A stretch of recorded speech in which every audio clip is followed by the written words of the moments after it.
everybody. I'm Aphinity. Welcome to What is a Furry and Why You Are One. It's a bit of a clickbait title, I'm not going to lie, but I've been doing this exact panel since the first days of BronyCon. So it's been many years of running this event, this panel, I should say. This panel has involved such illustrious people as all kinds of, like, the chairs of Vancouver and the chairs of other pony conventions. Heck, M.A. Larson came and signed my arm in the middle of this panel in 1 year, so that was a particularly eventful situation. This panel has always been about discussing a different but very similar fandom to the one that you're already in, clearly, or you probably anyway wouldn't be at this event right now watching this stream. So if you're watching this stream, there's a good chance that what I'm going to tell you about today might be of interest to you, because it's going to be very similar to the kind of things you're already used to doing. In fact, it might even be exactly what you're doing, just in a different name. So just going to kind of give you a fill-in as to what exactly is furry. What does it mean to be furry? Is it a bad thing to admit that you're a furry? There's a lot of things about this topic that we're going to cover. The fact you don't need a fursuit to be a furry. You don't need one. Stuff like that. Anyway, so we're going to get into that. I'm just going to mention as well that I am monitoring the main stage chat. So if anybody is in main stage, I see Nordic is there. Hello, Nordic.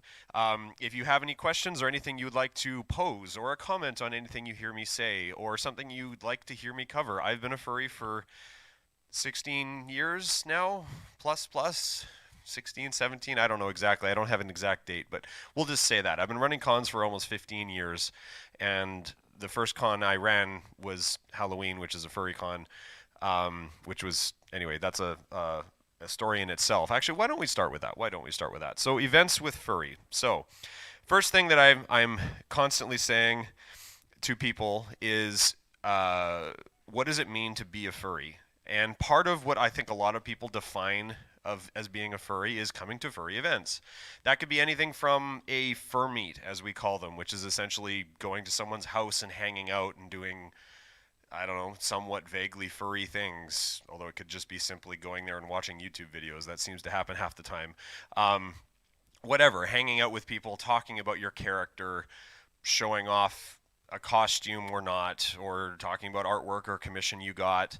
That kind of thing. It could be a D&D night. It could be, playing video games with friends. It could be sitting in VR chat while you're in your, socially distanced in your house. It doesn't matter. There's lots of ways that you could join other people with similar interests. Sound kind of familiar? That's kind of the idea, is what I'm getting at here, is furry by and large is an online culture. It always has been. It started as a group of people that were very interested in cartoons, and they said, hey, I really like cartoons, and I'd like to meet other people that are into cartoons as well. And you know what? I've actually made my own characters, and I kind of identify with that character. So I think I'm just going to kind of go by that character name now. Again, sound familiar? This is kind of all things that the furry community started as back in as early as like the 60s, I've heard people say, 70s.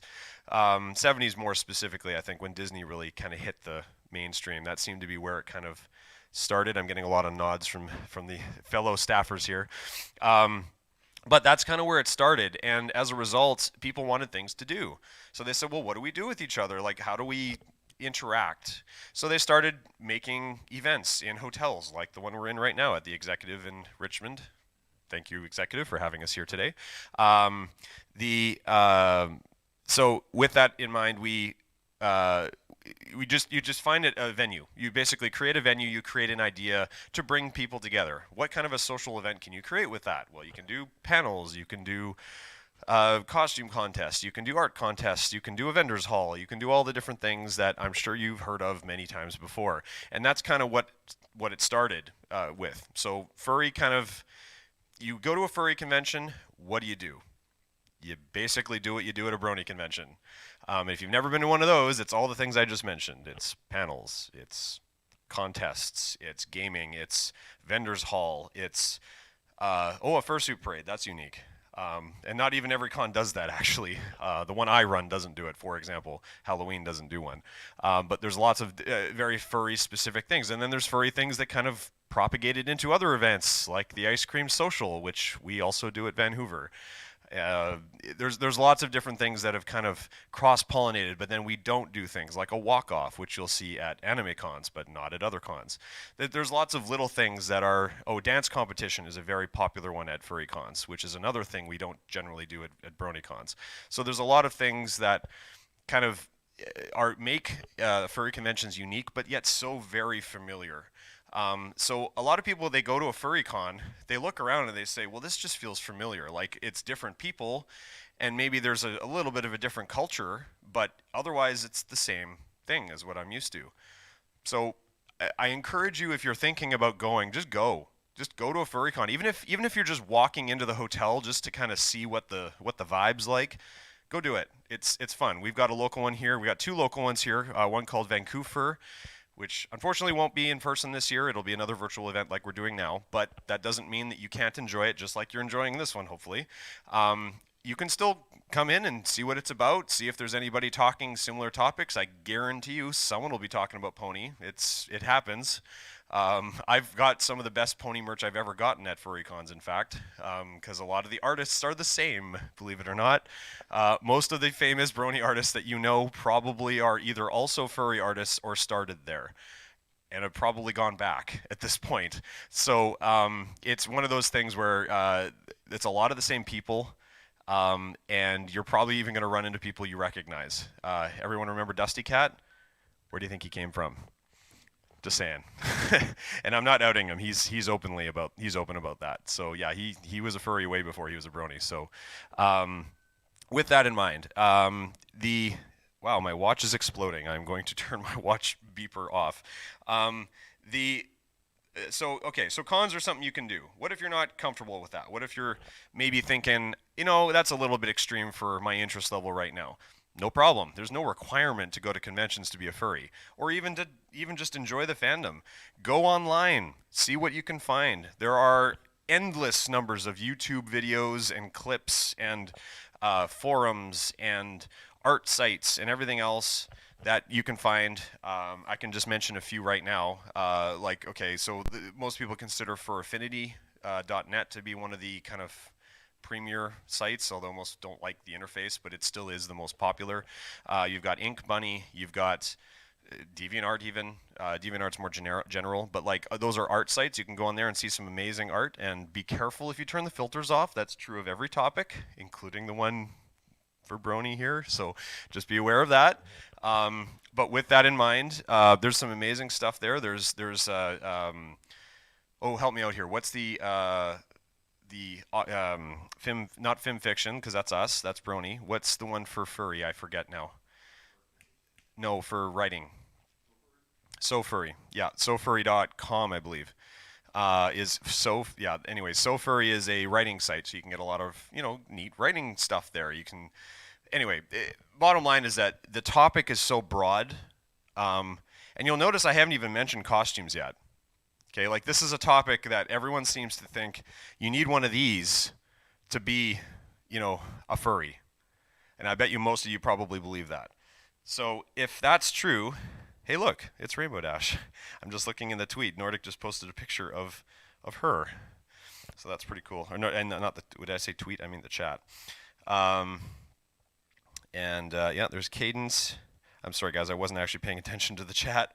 I've got a couple of other people mentioning AO Fur, So Furry, Fur Affinity, Ink Bunny. That's the other one I forgot about, Ink Bunny. There's quite a bit of different places you can go. But don't think that you need, like I said, you do not need a fursuit to be furry. You do not need to wear a costume or a tail or ears to be furry. In fact, I'm going to call my fellow AV tech up here. Come on up, Null Fox.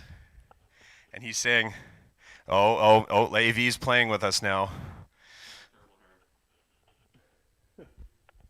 I don't know about the exact timing on this particular graphic being shown, but anyway, that's fine. So, welcome Null Fox. By the way, Null Fox is our AV assistant this weekend. So Null, do you own a fursuit? No, he does not own a fursuit. No. Do you wear ears or tails generally? Sometimes, but when? Mostly. Uh, Primarily at cons, okay. but sometimes. Okay. So Yeah. what makes you furry?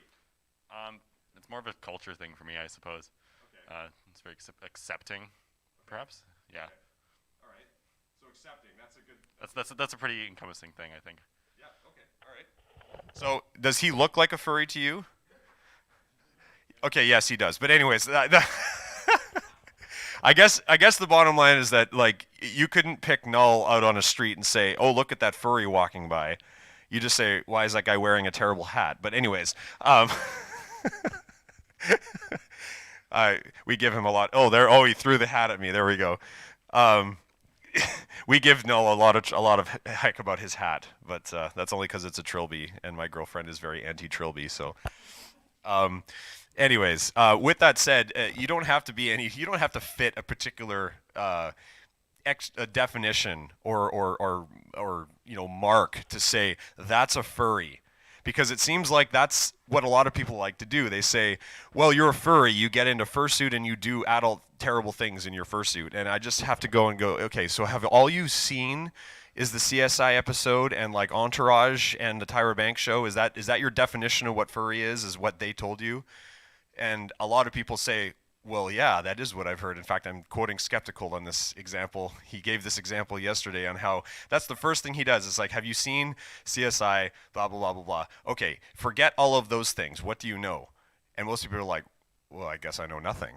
It's like, all right, well, here's what it is to me. And so that's why it's important to sort of understand that it kind of defined, it can be defined, it can be defined in almost any way you want. And that's one of the things that is really the best thing. Null mentioned the fact that it's a very open and very kind of free-form community. You get to be expressive. You get to express who you actually feel you want to be. And that's one of the biggest things I take out of it. That can be a costume. It can be artwork. It can be writing. It can be puppetry. It can be role play. It can be whatever you want. Essentially, the idea is to be creative and to express yourself in a way that really defines what you are as a person. I know a lot of people, for example, that this isn't a costuming example, but like there's a few people I know that are very, very shy, very subdued type people, and they get in costume and they are the most boisterous, most obvious person in the room. And why is that? Well, it's a medium for them. They use it as an example to jump out there and be a different person. There was one guy I met years ago at Anthrocon in Pittsburgh, and I was by myself. I didn't know anyone there. It was a fairly different community for me because East Coast, West Coast furry seems to be a little bit different, at least back then. It's a little different, a little more united now, but back then it was a very different community. And so I went in there and I see this guy walking around in this absolutely fantastic fursuit, and it was this dingo red panda hybrid. If you can imagine those two animals kind of blended together in a cartoony way, big paws, poofy hair, big long tail, really wide proportions, and grumpy. So just sitting there just like the most cartoony thing with huge eyes and huge paws and adorable, but just like we're talking cranky doodle kind of level of grumpy. And it was fantastic. So I looked at this suit and I'm like, that is the most amazing thing I have seen because it was unique. And I walked up to him and said, "Can I have a picture or can I have a high five?" And he looks at me and just goes and like backs away from me as I'm at the top of the escalator. And I'm like, "I can't even get a photo?" He's like, he walks away from me and tries to get away from me. And I think this is, okay, so either he's a complete jerk or I'm missing something.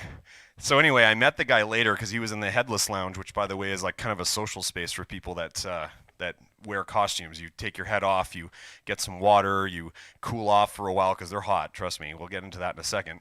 But so I got to meet him and I said, "Hey, so I noticed you completely ignored me earlier. Was that intentional?" He goes, "No, dude, my costume. He's grumpy. He doesn't want to be around people. He hates being hugged and everything else." And I said, "So that's not just you?" He goes, well, not really. I'm like, what do you mean? He goes, well, no, I would hug you if I was in a different character, but this one is grumpy, so he doesn't want to be around you. And I'm like, that's interesting. So you're wearing an adorable character intentionally and intentionally trying to stay away from people. That's interesting.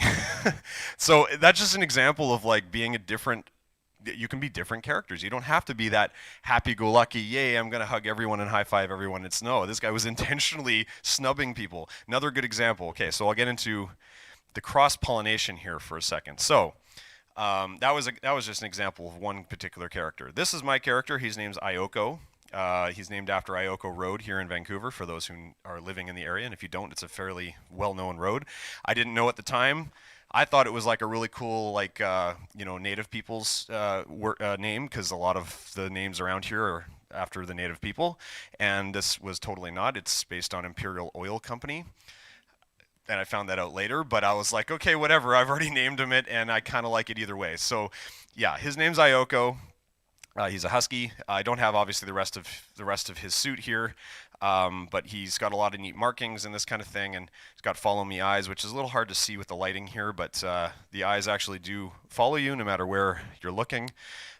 Really unique character. I use him for both furry events and charity events. He's actually, in fact, done more charity events than furry events at this point. So he gets out into the community a lot, and I love wearing him. The other one that I have that I wear a lot is Rainbow Dash, and I think most of you here will recognize the look of that character. Not exactly a traditional Rainbow Dash, but definitely one that I think still it's pretty obvious that who this character is. But my point here is that I can wear Rainbow Dash at a FurCon, same as I would wear her at a comic convention or a Brony convention. People know the character and they recognize the fact that it's a full body costume. I have a good friend who also has a Gilda fursuit, and we have gone to furry cons, brony cons, comic cons together, and the two of us together, even people who don't know the series know Rainbow Dash, and people who do know the series know the two, and it's such a dynamic that you don't get any other way, and it's hilarious because if you know Gilda is generally, at least historically, a bit of a grump and likes to play pranks on people.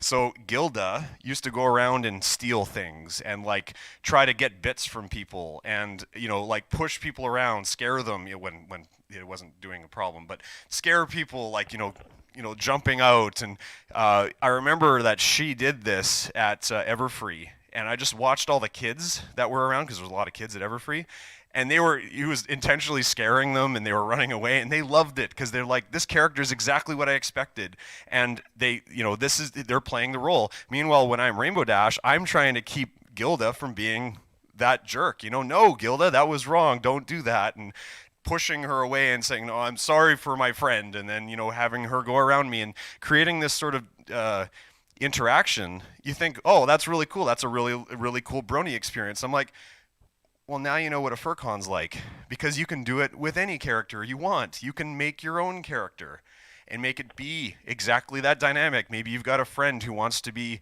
the jerk and you want to be the mitigator. That can totally be done. You can set up roles for yourself. That can either be online and role play, it could be with a costume. You can get an artist, commission an artist to say, I really want to show my friend doing this thing and me trying to stop him or whatever. This is the kind of stuff that furry is about. So I'm just kind of illustrating an example that I thought might fit well with what a lot of people think about, which is, how do I take a character and make it my own while still involving myself in the fandom? So that's how you do it. You create something based on your interest. Maybe it's something that's you identify with. Maybe you're like, okay, like I, for example, used to be a dolphin trainer. Yes, believe it or not, I did many years ago. I very much identify with dolphins. That's why my name is Aphinity. Aphinity being a PH for affinity. So I'm a dolphin. I'm a fin. So that kind of became a thing for me many years ago. I connect with dolphins a lot. My main character is a dolphin. Yes, I do have a husky character named Ioko. I have a couple other characters as well. I'm sometimes Rainbow Dash as well, obviously. So you're not restricted to any one topic. And that allows you to kind of express yourself in any way you think you want to, which is why I like the fandom so much. So let's get on to the costume part a little bit more. I keep getting, people are posting more and more photos of Rainbow Dash in the chat. So East Coast furs drive like this, where West Coast furs drive like, okay, well anyways, I don't know where Mike was going with that one. Oh, is that a bot? That's a bot. Maybe it's not a bot. I'm very confused right now. Anyways, if you guys have any questions in the chat, by the way, main stage chat is actually where I'm paying attention mostly. So if you have any questions, I'll definitely be happy to answer them. One of the topics that a lot of people want to cover in this seems to be costume related, because a lot of people have never worn a costume like this. They don't know what it's like. And again, I'm going to stress the fact that most furries don't have a fursuit. Okay, there's no requirement to have one. Once again, you don't need to have a fursuit to consider yourself furry or to go to a furry event or go to a con and be accepted. They are very expensive, and that's one of the reasons you don't necessarily need to consider one. I was just quoted last week for a character that I think I want to get made, and I was quoted $8,200 Canadian for that character. I didn't realize what fursuits had gone up to. I paid significantly less than that for Ayoko. I paid significantly less than that used. I bought her used from a friend actually for Rainbow Dash. There are ways to get costumes, but they are very expensive. So that is the first thing you need to be aware of. And I have to remind everyone the same thing with any topic when it comes to this. Why are fursuits so expensive? All right. Number one, person who makes a fursuit typically has years and years of experience. And they got that experience by building things improperly or doing things for themselves, etc. So that experience is something that you need to pay for. How much is a person with experience in sewing and construction and artistry to make something like this? What is their time worth per hour, you would say? And I hear most people say, oh, I don't know, they should be making $40 or $50 an hour. I'm like, you know what, that sounds fair. I agree with you. That's a professional job with a clearly educated or experienced background. Well, how many hours do you think goes into a fursuit?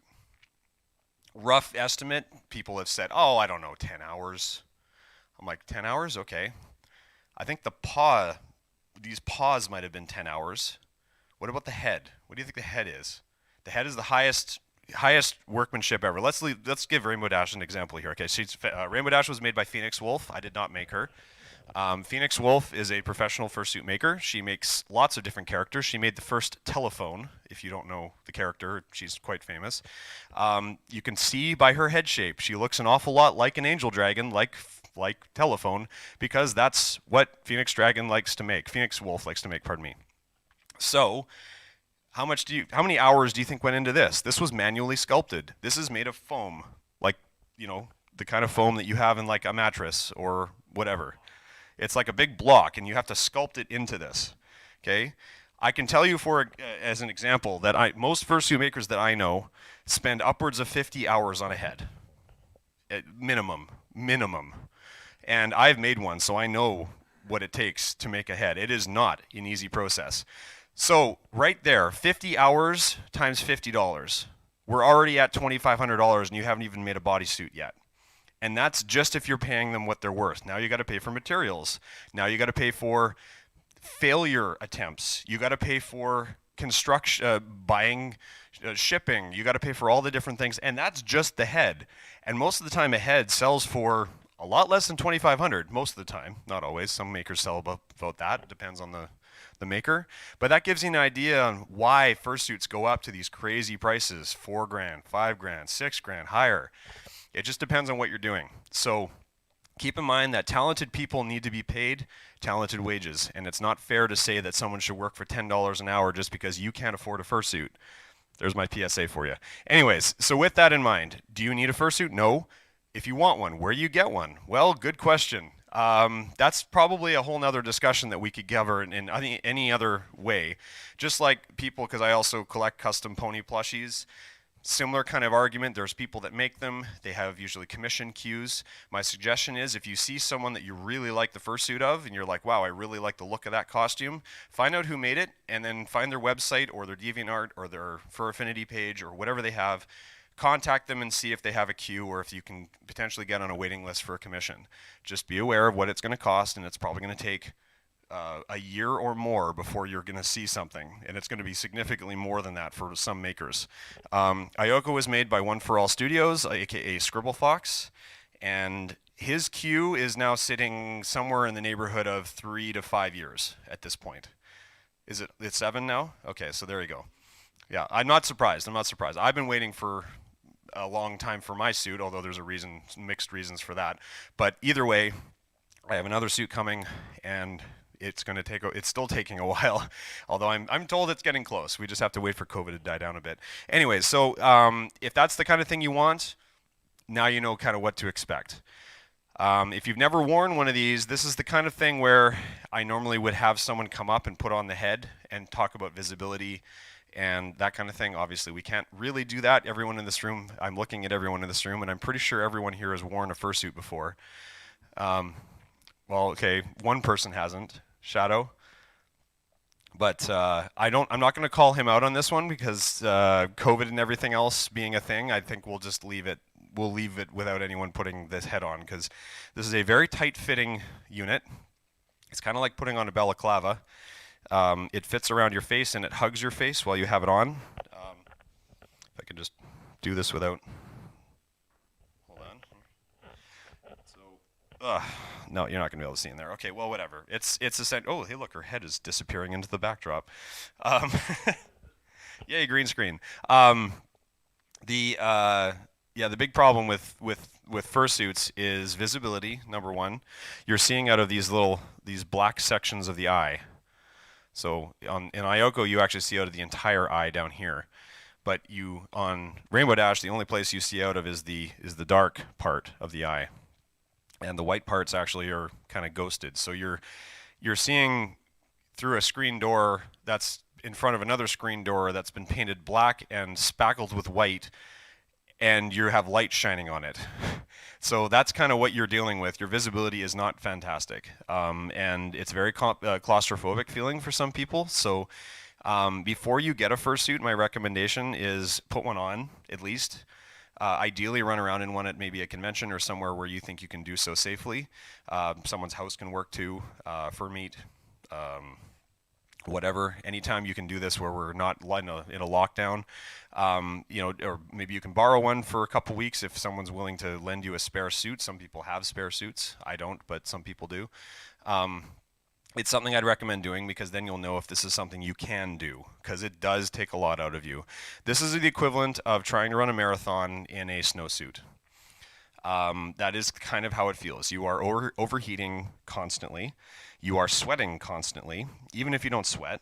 I don't know anybody that doesn't sweat at all in a fursuit. Some people do very little. It just depends on their body. But yeah, but you can build a cooler. Nell was just yelling at. You can also, that one's not as commonly done though. Most of the time you just wear a nice Under Armour and there you go. That's something I could recommend. If this is something you're interested in doing, pick up a set of Under Armour, specifically the moisture wicking style.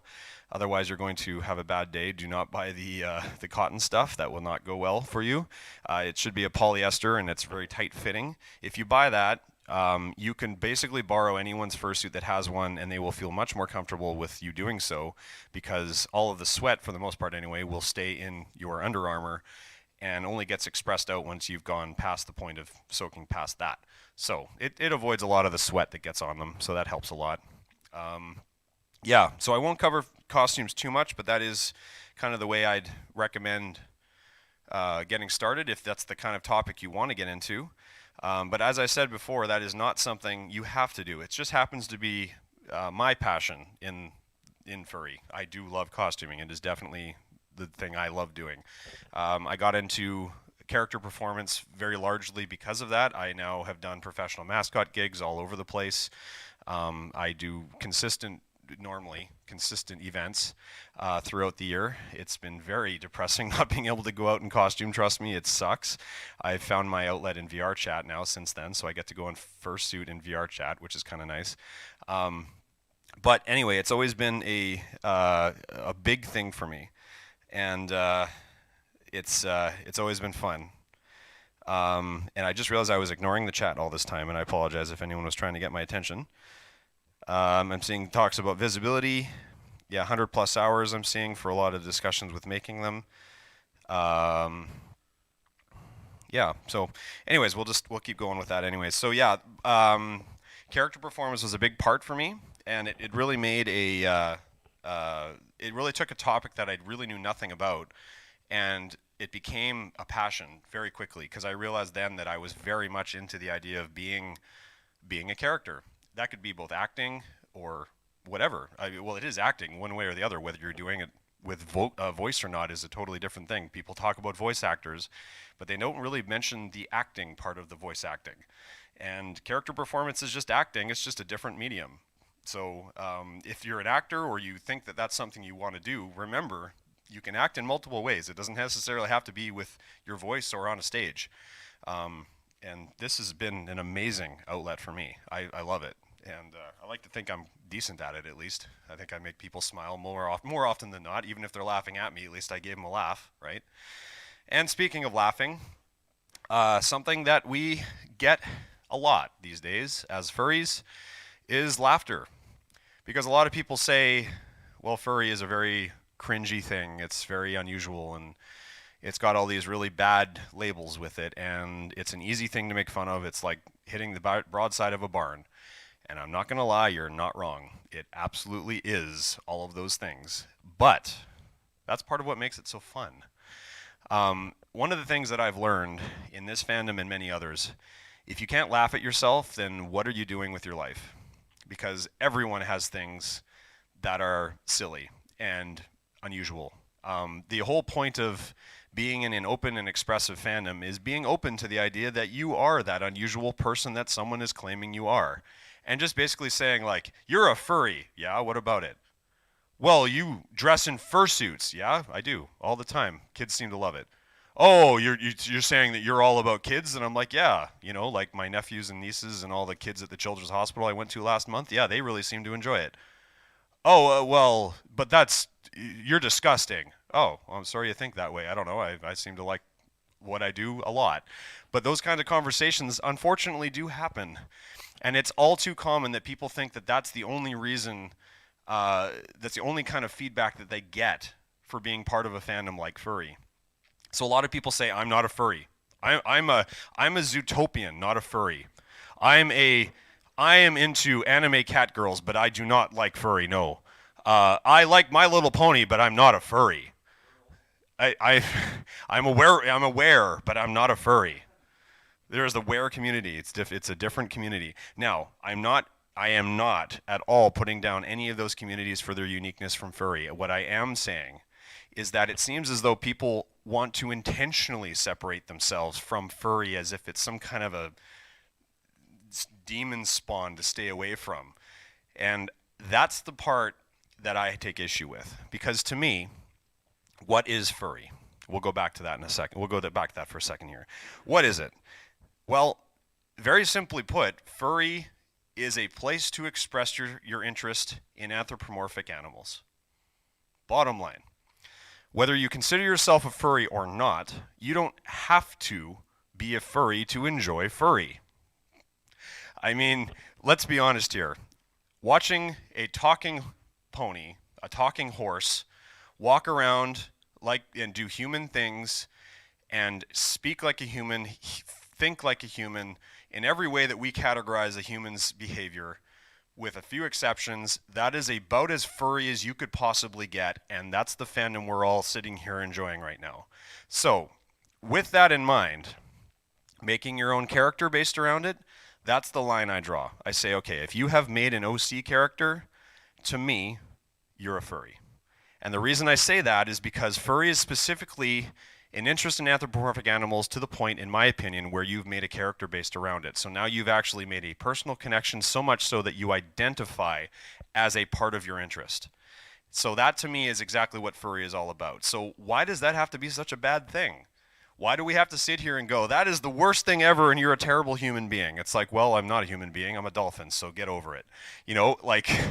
So it's one of those things where you have to be open to the idea that you are a different person for liking something other than watching hockey and sports and football and drinking beer every Friday and Saturday till you pass out. Because unfortunately, that is the stereotype for someone of my age and demographic.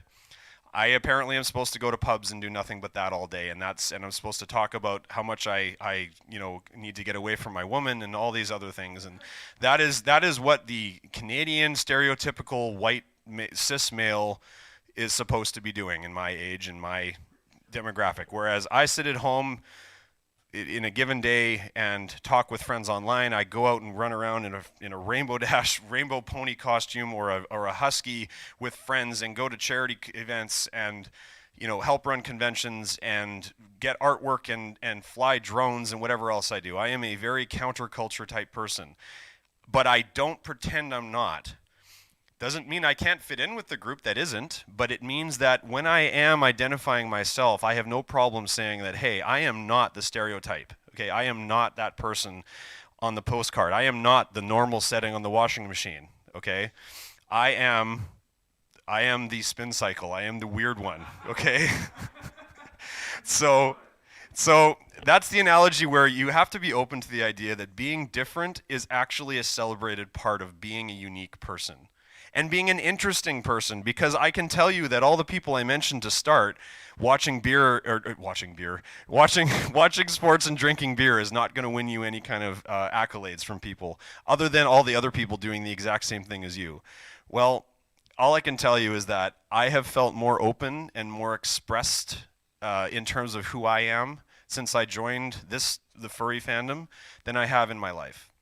I joined Brony after that. Brony is a great fandom. I love the Brony fandom. Why the heck would I have founded this event after the last one folded if I didn't believe that? I could have just said, no, come to the furry events. No, this is a unique fandom. Don't get me wrong. I'm not trying to say that Brony doesn't have something unique from furry. Okay, it does, absolutely. Just like anime does, just like the Star Wars fandom and Star Trek fandoms and whatever, every fandom out there, Zootopian fandoms, have their unique side to them that make them distinct.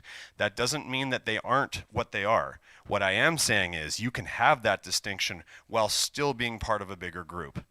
And that's what I'm trying to open everyone's mind to, the idea of here. So, being weird is being free. I love that statement. Switch Pony just made a great statement saying being weird is being free. It is. It is very freeing. I also had another question, actually, and I'm seeing a few questions coming in here. The one I just saw here was, are fursuits difficult to clean? I think I nailed the previous topic, so I'm going to go on from that. And I'm going to say, okay, are they difficult to clean? Well, that's a good question. Yes, they are difficult to clean, and no.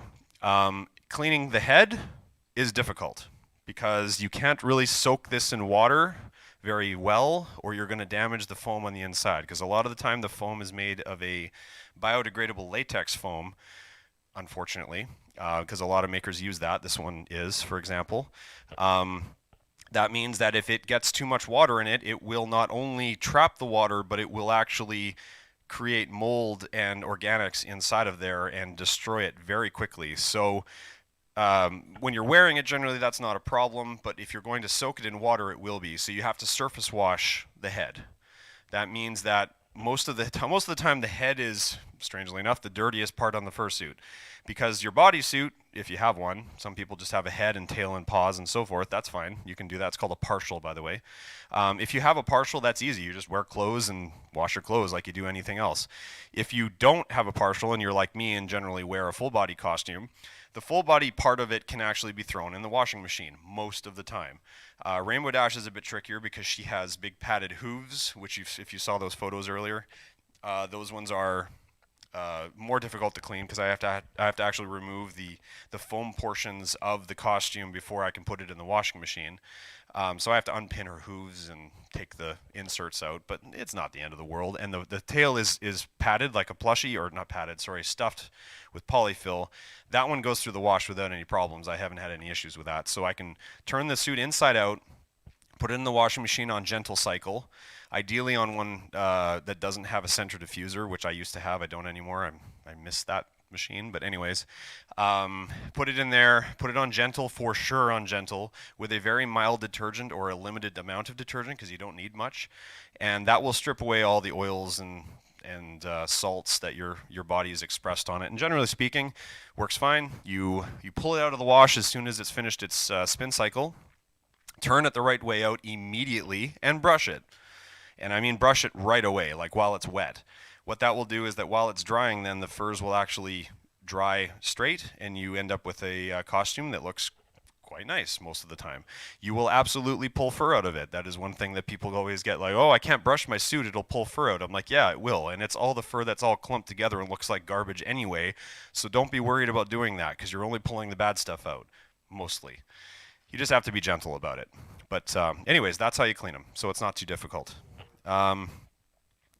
Everyone's talking about normal, saying it's an objective term. It absolutely is. Oh, I'm losing my battery. Could you grab my power adapter, O'Hara? Thank you. The Toshiba one on the table, yeah. Oh, and I'm going to need a... Well, you know what? If it dies, it's fine. If it dies, I'll just... All right. All right, we're getting some power. Here we go. We got the whole team going to rescue my laptop and its terrible battery. So anyways, that's one of those things. Is cleaning is definitely a part of it. I clean my suits very often. It's very rare that I will wear Ioko and not wash his bodysuit if I've worn him for a con or something. There are definitely times where I haven't needed to. Like there may be a time where he doesn't get particularly... Thanks, O'Hara. Appreciate it. He's our Royal Guard lead. One of our Royal Guard leads is just helping us there, O'Hara. Thank you very much. And Jim Fox, our other AV tech. There we go. Laptop is happy now. I'm liking the discussion. Everyone's talking about how normality is overrated and how you don't really need to be that. And you'll sip to that. Yes, I will also sip to that. Now I know what it means. Yes, someone taught. I didn't get the sip reference right away until I rewatched the video that I'd only kind of skimmed through at one point. I'm like, oh, that's the sip reference, right? In fact, what's that? Elaborate. So the SIP reference, in case you're seeing that around, it has nothing to do with this panel. But anyways, the first video of our series for this topic, which our amazingly talented theming team to put it together for us, is Trailblazer goes and makes coffee for Aphinity, who's come to talk about her missing luggage, which is our story this weekend, by the way.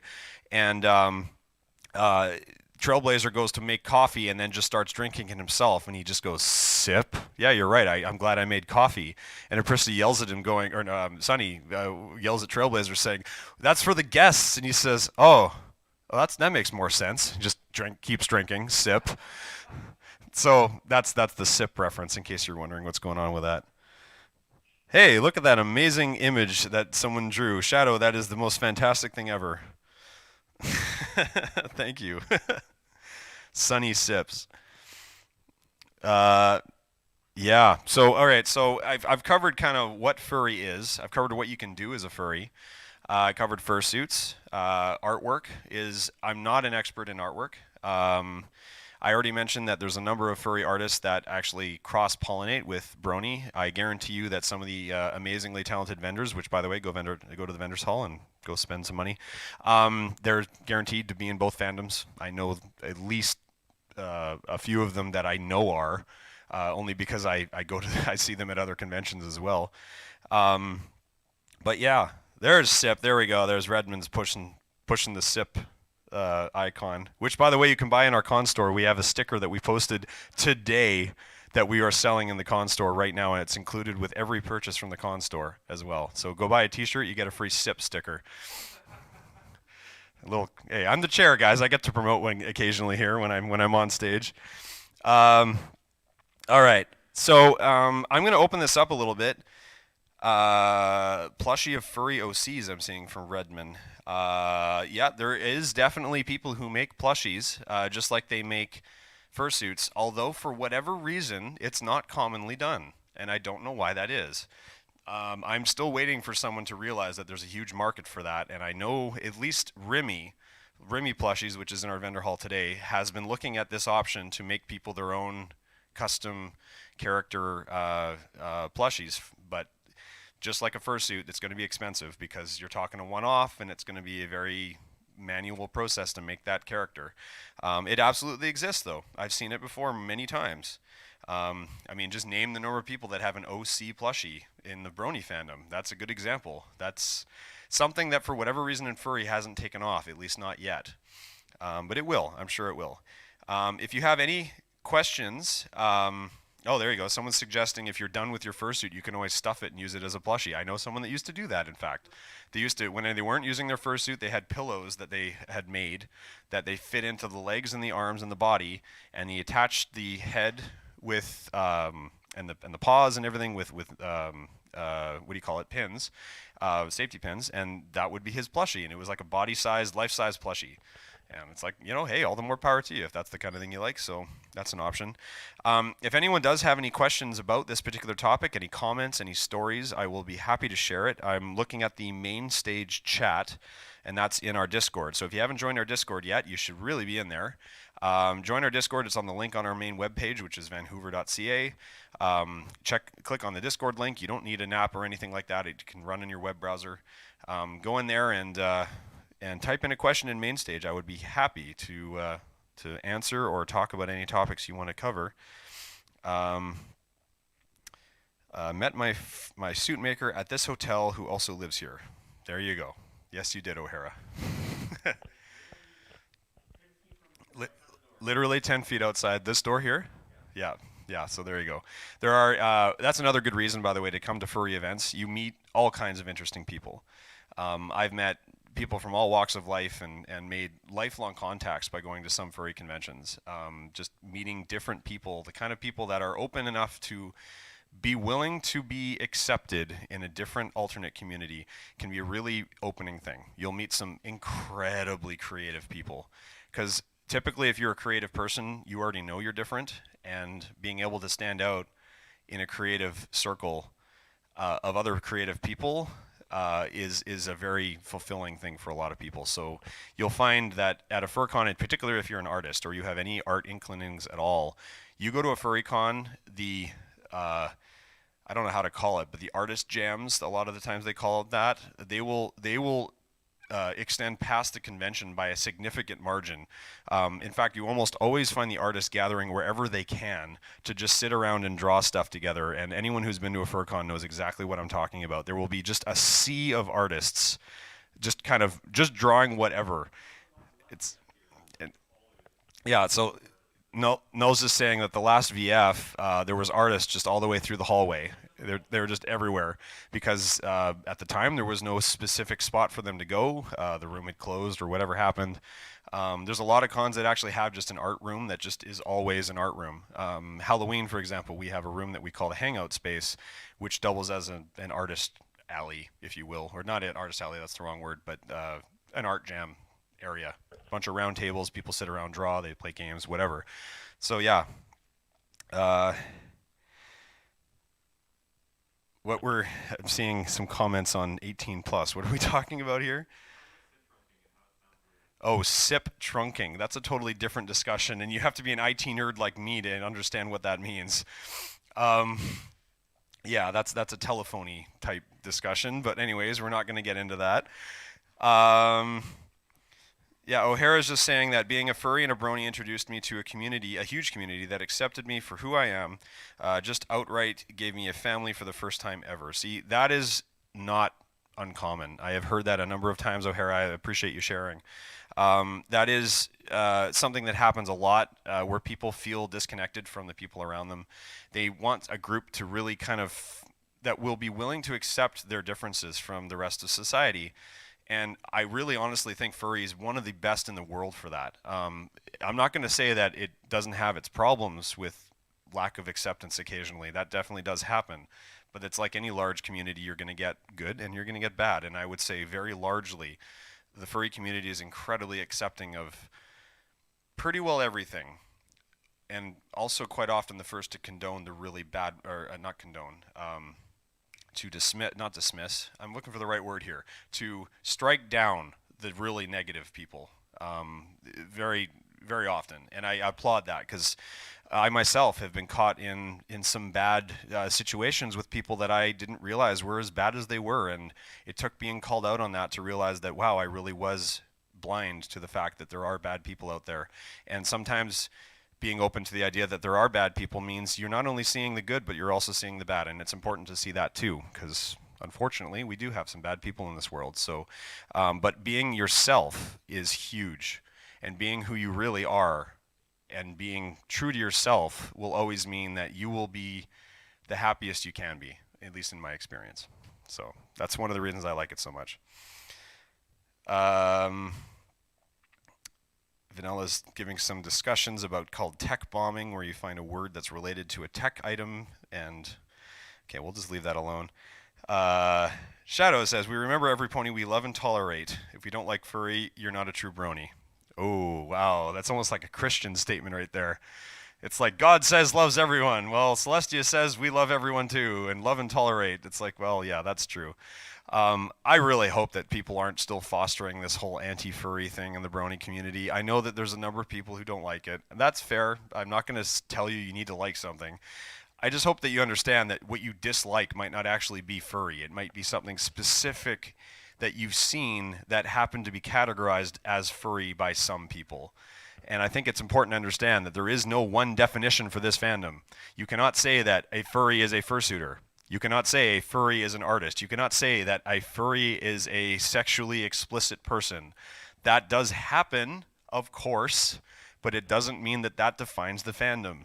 I had this argument with a 4chaner once, well, I guess sometimes one and the same. The anonymous group was protesting an anime convention, and I walked out and I just said, "Sup?"